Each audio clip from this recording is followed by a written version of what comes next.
நம்முடைய செய்தியாளர் சிவசபாபதி அவர்களும் இணைந்திருக்கின்றார்.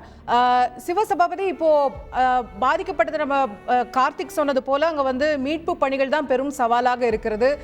முக்கியமா அந்த வயநாடு அதை சுற்றிய பகுதிகளில் அங்கதான் அதிகமான பாதிப்பு அப்படிங்கிறத பார்க்கிறோம்.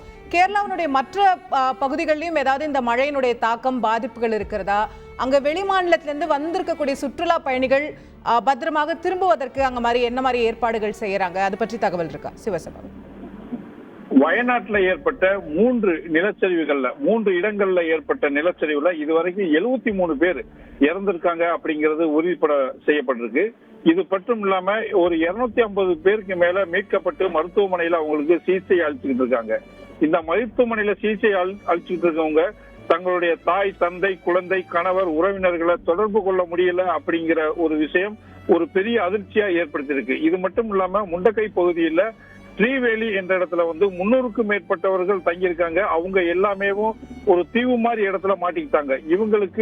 இவங்களை மீட்க கோரியும் அவங்களுக்கு உணவு, குடிநீர் வழங்க கோரியும் தொலைபேசி மூலியமா தகவல் கொடுத்துக்கிட்டு இருக்காங்க. இது மட்டும் இல்லாம கேரளா மாநிலத்துல 8 மாவட்டங்களுக்கு சிவப்பு எச்சரிக்கை கொடுக்கப்பட்டிருக்கு. 4 மாவட்டங்களுக்கு ஆரஞ்சு எச்சரிக்கை கொடுக்கப்பட்டிருக்கு. இந்த 8 மாவட்டங்கள் கொடுக்கப்பட்டிருக்கிறதுல வயநாடு, கண்ணூர், மலப்புரம் மற்றும் காசர்கோடு, காலிக்கட்டு போன்ற பகுதிகளும் ஆகும். இந்த பகுதிகளெல்லாம் தொடர்ந்து அடுத்த 24 மணி நேரத்துக்கு கனமழை பெய்யக்கூடும் அப்படின்னு சொல்லியிருக்காங்க.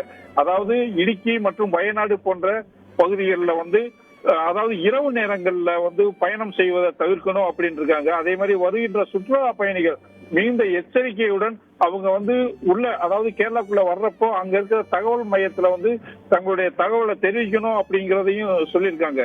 மேலும் அதாவது இந்த மீட்பு பணி தொடர்ந்து தொய்வு அடைஞ்சுக்கிட்டு இருக்கிறதுனால பாத்தீங்கன்னா மீட்பு பணி ரொம்ப சிக்கலா இருக்குன்னே சொல்லலாம்.